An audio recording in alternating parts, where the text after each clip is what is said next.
I got to plug in. We can see you and hear you. We see you and hear you. Oh, you can? Oh, good. Well, in that case, I don't need to plug in. I'm here in Hudson. The wife is in the other room. Good morning, Representative Russell Ober. Here in Hudson with the 6 cats. Representative Fred Doucette.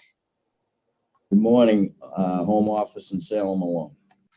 Your humble clerk is in beautiful Nottingham, New Hampshire, in my home office by myself. Representative Robert Elliott.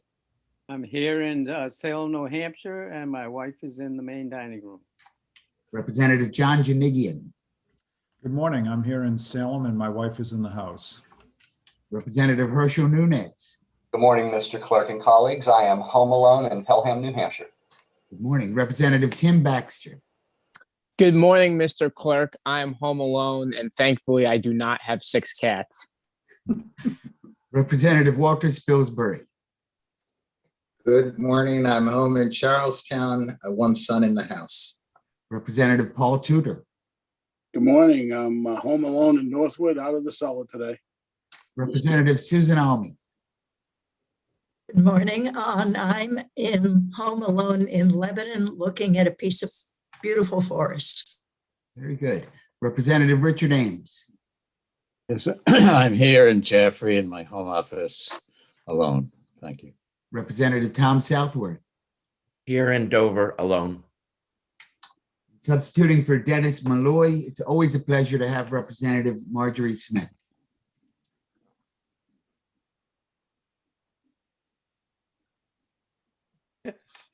I'm unmuted in Durham alone. Welcome. The Honorable Representative Thomas C. Schomburg. Thank you, Mr. Clerk. I am here in Wilmot. My wife is upstairs in her office. Good morning, sir. Representative Edith Tucker. I'm home alone in Randolph. Representative Jenny Gomarlo. Here in Swansea alone. Representative Tom Laufman. Representative Amanda Gorg. Good morning. I'm present and alone. Representative Mary Hacken Phillips. Good morning. I'm present and alone in my Concord office. Representative James Murphy. Good morning. I am alone in my home office in Hanover. Our chairman, Representative Norman Major. Good morning. I'm in my home, in my office in Plasto, and my wife is in the house. Mr. Chair, there are 23 members present. 1 member is absent. Thank you, Representative Bernstein.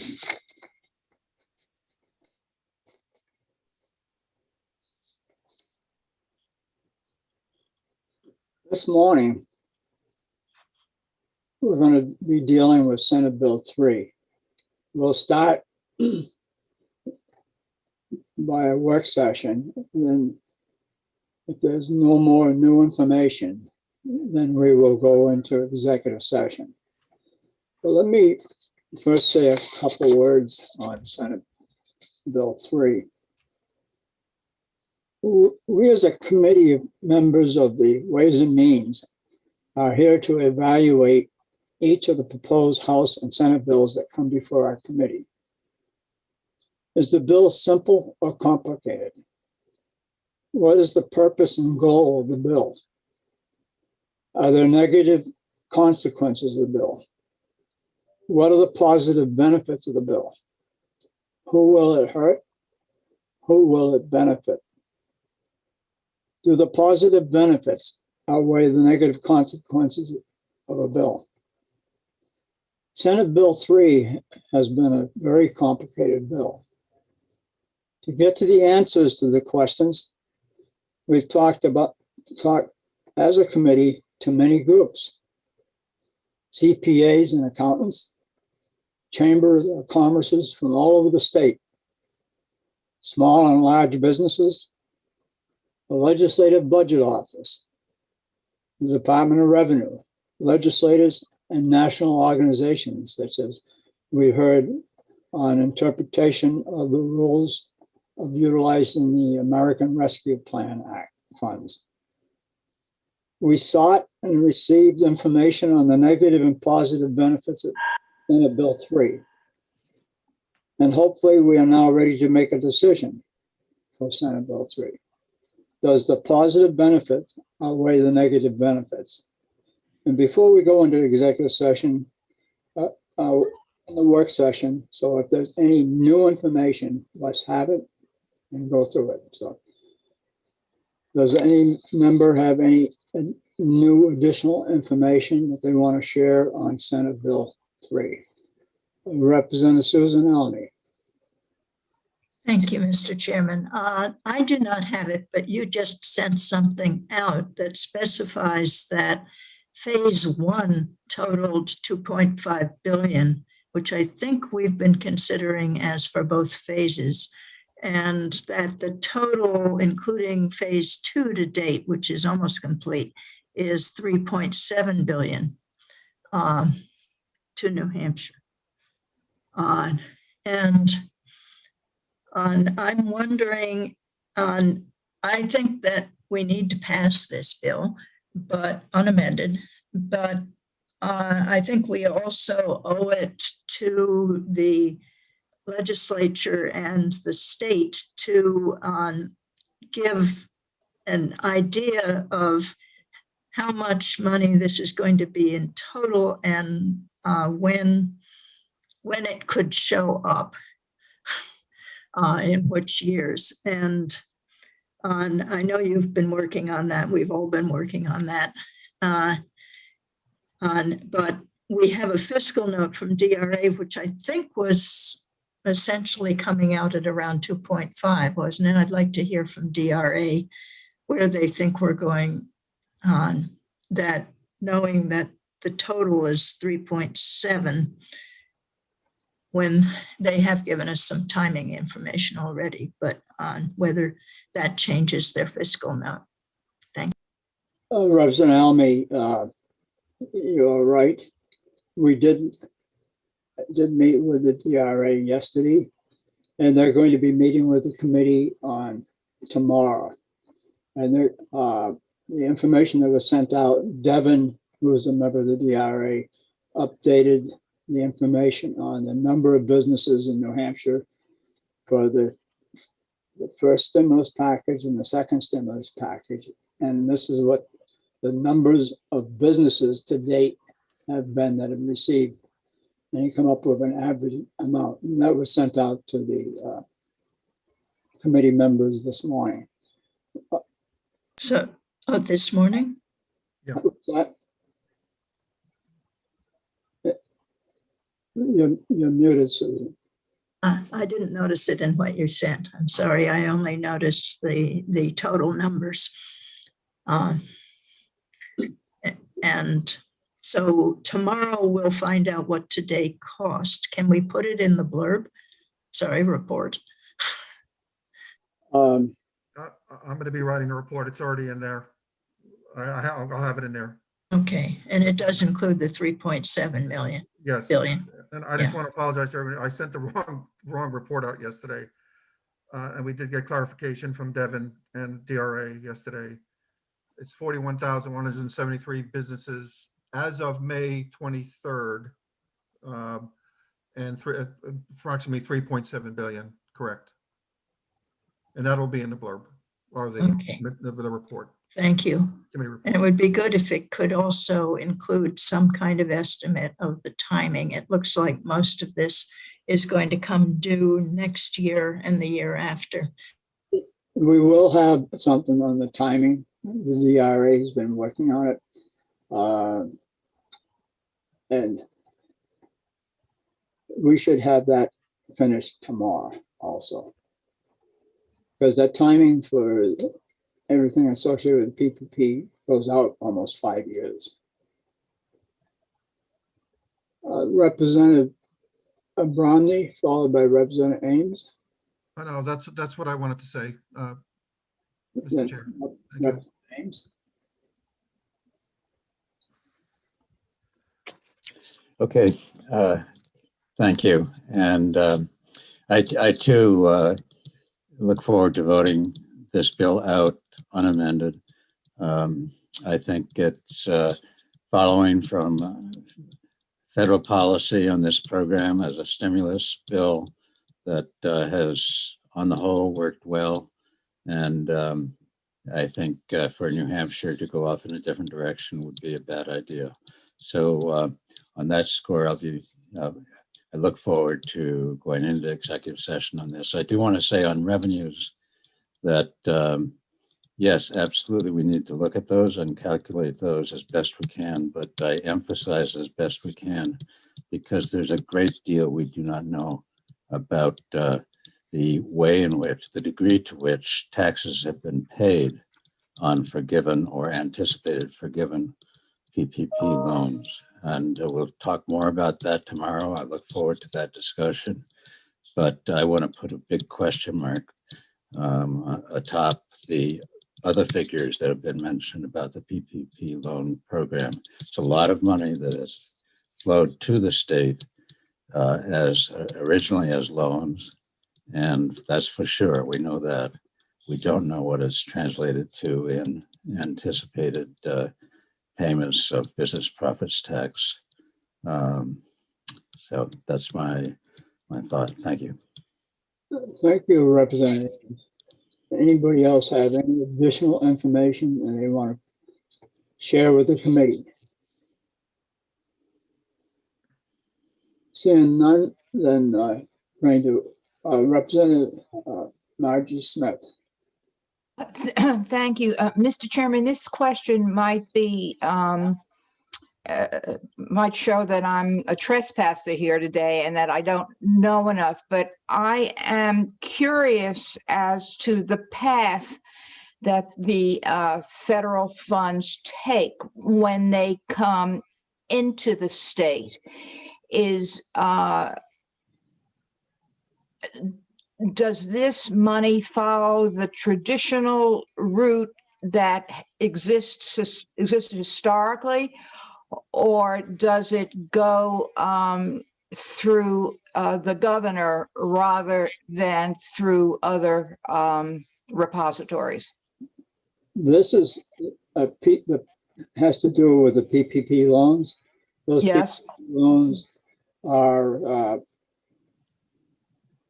applied for through a bank, and to my knowledge, it does not go to the state. It goes as a result of the bank dealing with the Treasury, and the Treasury sends the money to the business. Thank you very much for making that clear to me. I appreciate it. Mr. Chairman, if I could, the SBA is the contact in between the banks and the Treasury. That is correct. Small Business Association Administration. Mr. Chairman, I have a question for Representative Almy. Hold your question until I finish. Okay. As for Representative Hill and Representative Smith, the SBA are the ones that will give the approval. It has been used for its intended purpose. If they get the loan and they don't use it for the purpose that can be forgiven, then it will not be forgiven, it will be taxed. But if they use it for wages and things to support that, then it will be forgiven. And so the SBA plays an important part of this. Representative Elliott.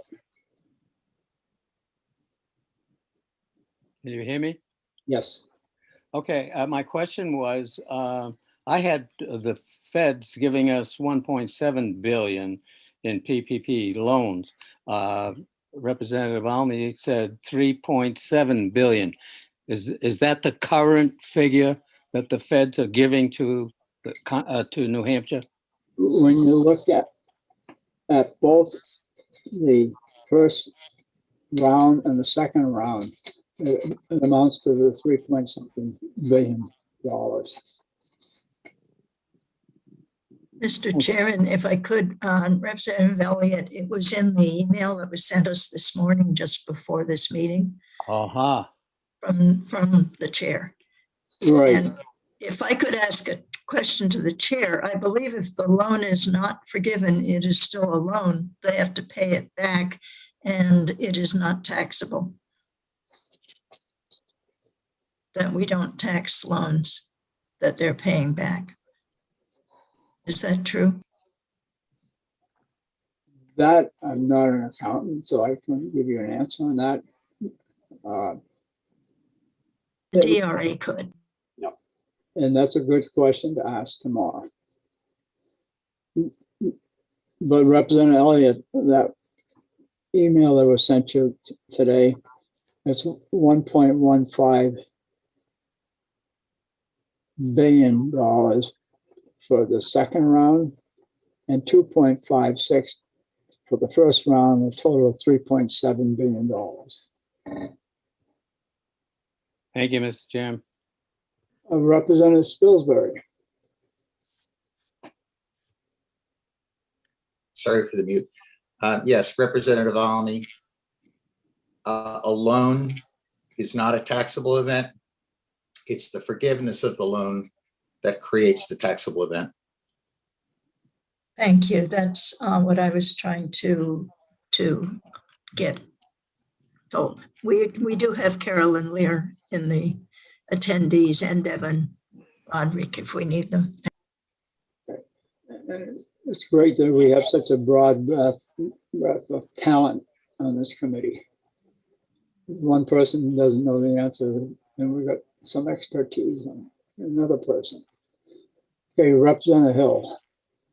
Thank you, Mr. Chairman. Do I understand from prior conversations that at this present time, we don't know how many businesses and how many dollars have been forgiven and how many dollars remain as a loan? That is correct, because you get the loan and then you use it for wages and all that. Then you apply for the forgiveness, and that comes further down the line.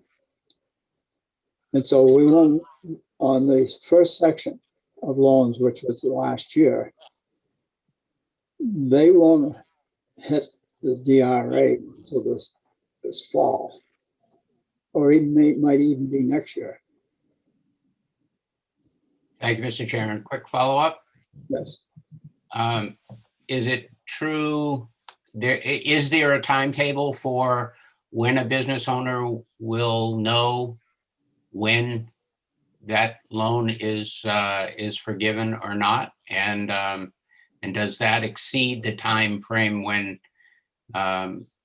taxes need to be filed by, rather pushing past the extension? That'll be a good question for tomorrow. Thank you. Representative Bromley. Yes, our sense is that most of the loans will be forgiven. We could talk to the DRA. Most of the businesses don't understand what they have to do to have their loan forgiven, and that's spend the money appropriately. They had to spend, there were strings around that money as to how it could be spent. And I think the DRA could weigh in, may possibly right now, about their sense in the math that they did to come up with the cost of $99.4 million, that they figured a certain percentage of the loans that would be forgiven in that math. And I think it was a pretty high percentage, almost all. Maybe we can hear from them right now. Hold on 1 second. Can you, Janine, can you let Carolyn, Melissa, and Devin in? Yes.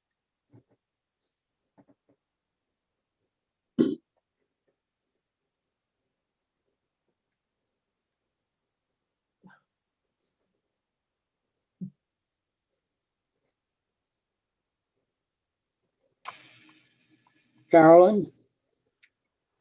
Good morning, Mr. Chair. Carolyn Lear, Assistant Commissioner at the New Hampshire Department of Revenue. So if I understand Representative Hill's question, I think it has two parts. The first being that we have presumed in our fiscal impact statement that 100% of all PPP loans will ultimately be forgiven. Although a large percentage of PPP loans have not been submitted for forgiveness yet. For those loans that have been submitted for forgiveness, only a very, very small, less than, I think, 2 or 3% have been denied forgiveness. So I think that's likely a somewhat reasonable assumption that we've made there.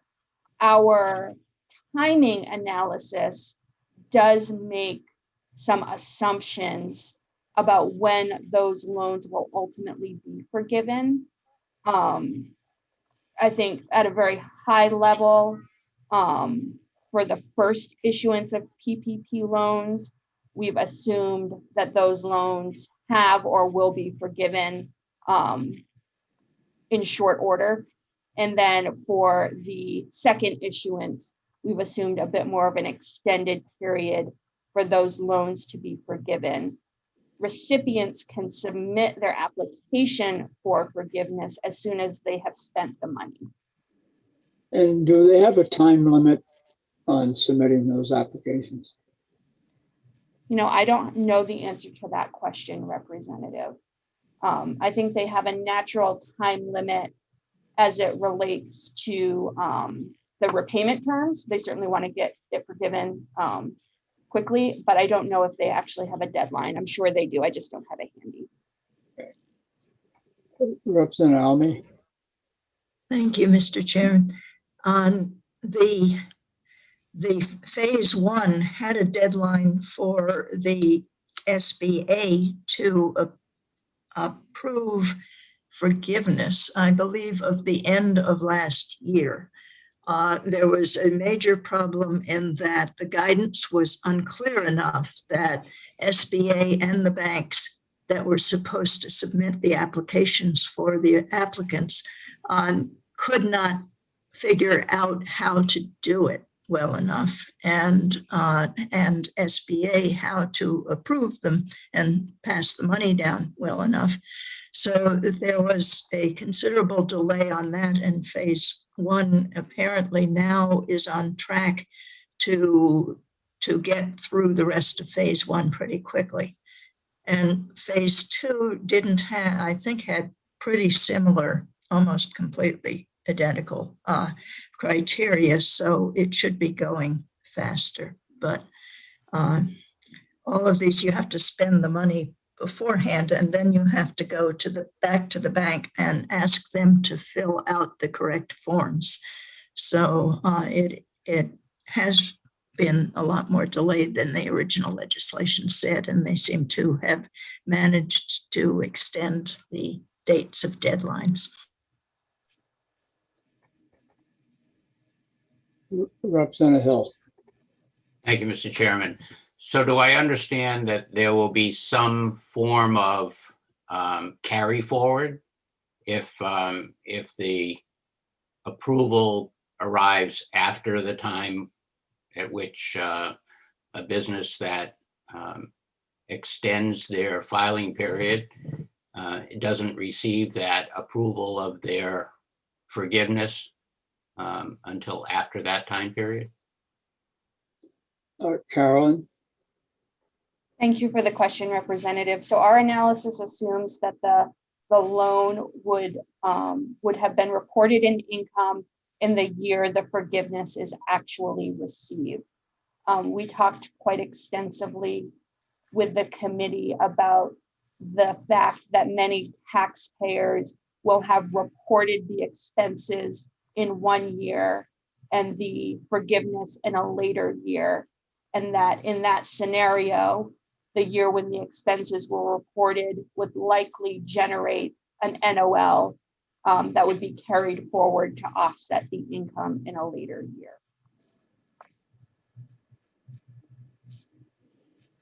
Further questions? Any other information or questions that the committee members have before we go into executive session? I don't see any raised hands, so we will go into executive session on Senate Bill 3, and I'll recognize Representative Bronson. I move on to pass on Senate Bill 3. Senate Bill 3 Representative Bromley made a motion I about. second that. Second, Second as well. I don't know. I think Representative Ames was first. Ames, yes. Representative Ames, second. He beat me to the punch. That's good. Representative Ames, that's good. It's Gotta bipartisan. be quick in this business.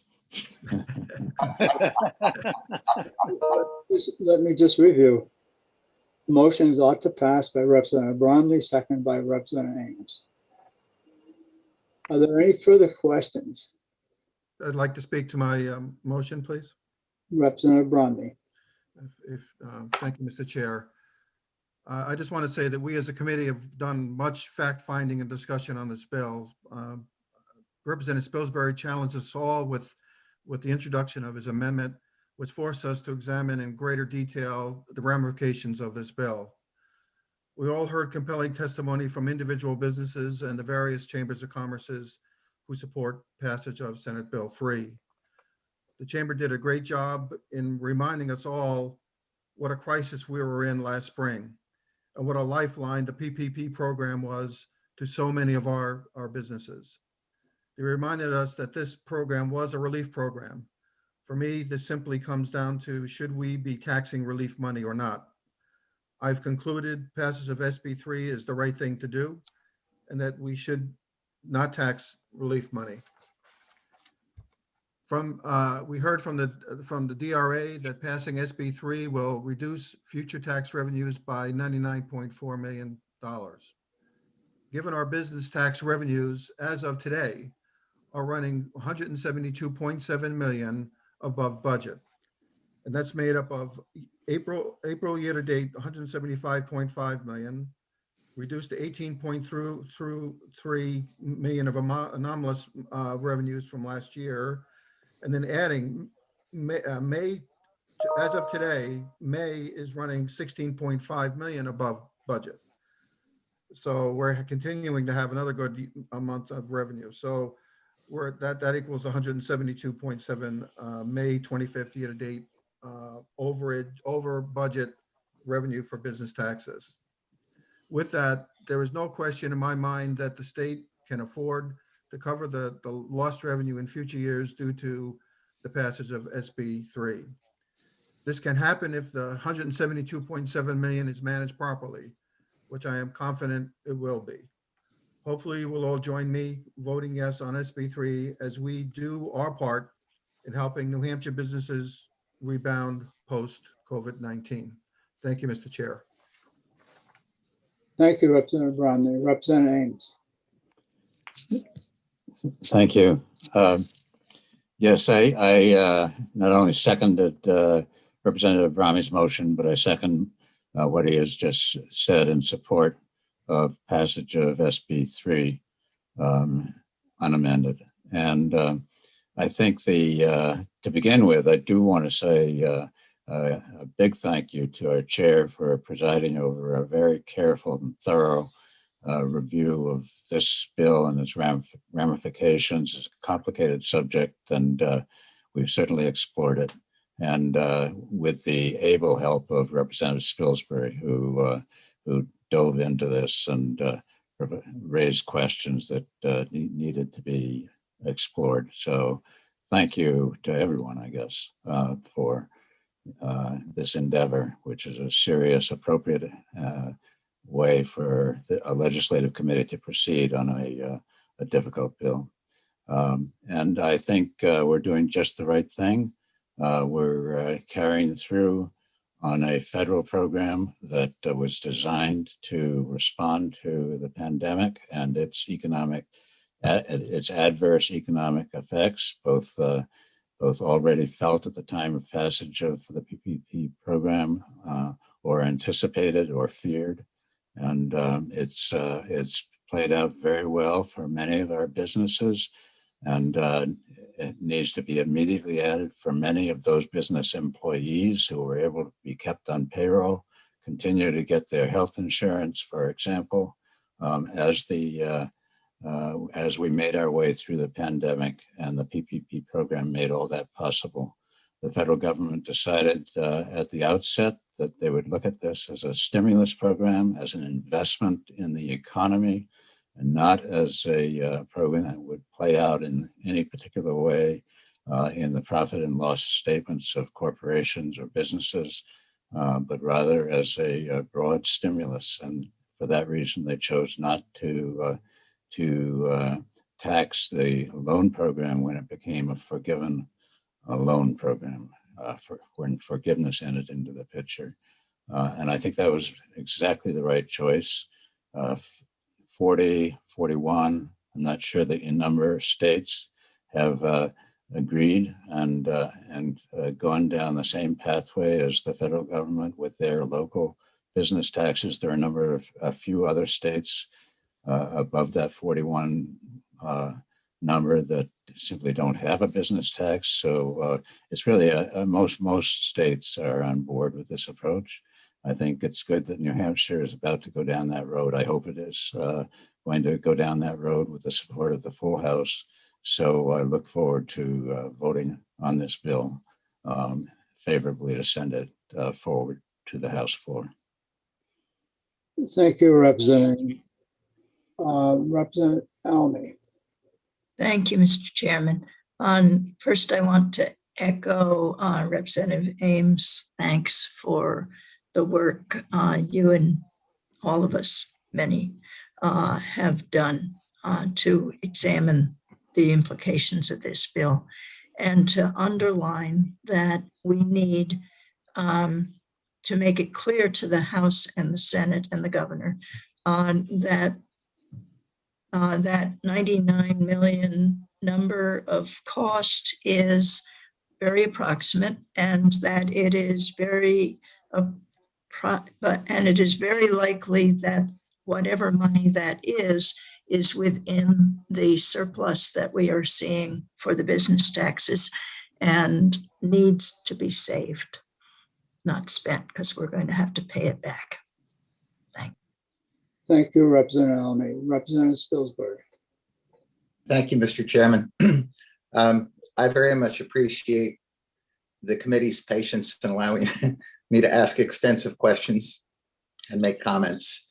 I appreciate the collaboration I've seen across the entire committee and the quality and thoughtfulness of the entire discussion. I'm glad we gave it the extra time. It certainly deserved that. So I think we've teased everything out, and at the end of the day, it's not a mathematical equation, it's a value judgment.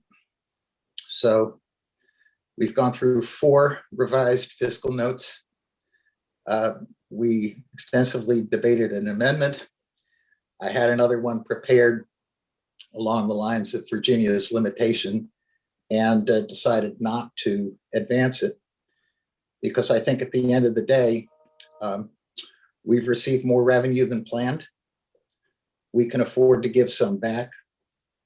And I view this as a further stimulus and effectively a one-time discount on the business profit tax rate. So I appreciate all the responses I've had to my questions, and I'm very comfortable to vote yes on SB3. Thank you, Representative Spilsbury. Any further comments or questions before we go to the vote? Seeing none, then I'll ask the clerk to call the vote on Senate Bill 3. And the motion is ought to pass. Thank you, Mr. Chair. Let's begin the roll call vote on SB3 with the motion of ought to pass with Representative Patrick Abrami. Yes. Representative Greg Hill. Yes. Representative Jordan O'Leary. Yes. Representative Russell Ober. Yes. Representative Fred Doucette. Yes. Clerk votes yes. Representative Robert Elliott. Yes. Representative John Janigian. Yes. Representative Herschel Nunez. Yes. Representative Tim Baxter. Yes. Representative Walter Spilsbury. Yes. Representative Paul Tudor. Yes. Representative Susan Almy, Yes. Representative Richard Ames, Yes. Representative Thomas Southworth, Yes. Representative Marjorie Smith, Yes. the Honorable Representative Thomas C. Schaumburg, Representative Shamberg votes yes. Representative Tucker, Yes. Representative Jenny Gomarlo, Yes. Representative Tom Loffman is still not with us. Representative Amanda Gorg, Yes. Representative Mary Hacken Phillips, Voting yes. Representative James Murphy, Yes. Representative Norman Major. Yes. Mr. Chair, the vote is 23 yes, 0 no votes. The vote being 23 yes and 0 no votes, the motion of ought to pass on Senate Bill 3 passes. Well, thank you very much. And we are now out of executive session. Mr. Chair, is this going to be on the consent calendar? No, I don't think it can. Okay, just double checking. definitely. It's only $100 million. Yeah, let's do it on consent. Oh, we've done other things like that. Just making sure, that's all. And then tomorrow, we're going to be meeting at 10 o'clock with the DRA to go over revenues. The DRA will bring us up to date on the revenue projections that they shared with the Senate, which would be a very interesting day. And then we can continue asking questions relative to the PPP loans. Any further questions or comments? Representative Southworth, followed by Representative Nunes. Thank you. Really, it's for the chair. The DRA charts have been very useful. You know, the SB3 chart and the impact of reducing the taxes. I'm wondering if there's a plan down the road to put all that information on one page. You know, right now you can add the charts together. There also might be some new changes too, but would seem like our committee will need going down the road one chart with everything on it. We're working on that, which shows the reduction in the meals and rooms tax. And it goes out from 22 all the way to 30. The reduction in the BET rate, reduction in the BPT rate, the threshold going up on the BPT, the elimination or the phase out of the interest and dividend tax, and a few others, along with the credit carryover and the PPP Thank you. money. And that'll show it all the way going out to year 2030 by year. And that's almost done. And hopefully we'll have that tomorrow. Representative Nunes. Thank you, Mr. Chairman. And this doesn't really have to do specifically with this bill, but I believe this is our last bill of this session. Is that correct? This is the last bill. Yes. Thank you, Mr. Chairman. I just want to tell you and everybody else on this committee, this session has gone very well for this committee in my eyes. I'm only a second-term representative, and I just want to tell everybody in this committee how much I appreciate all of their hard work and their understanding and their respect that they give towards everyone. It's been an amazing session for us. Thank you, Representative Nunes. Representative Southworth, did you have your hand up?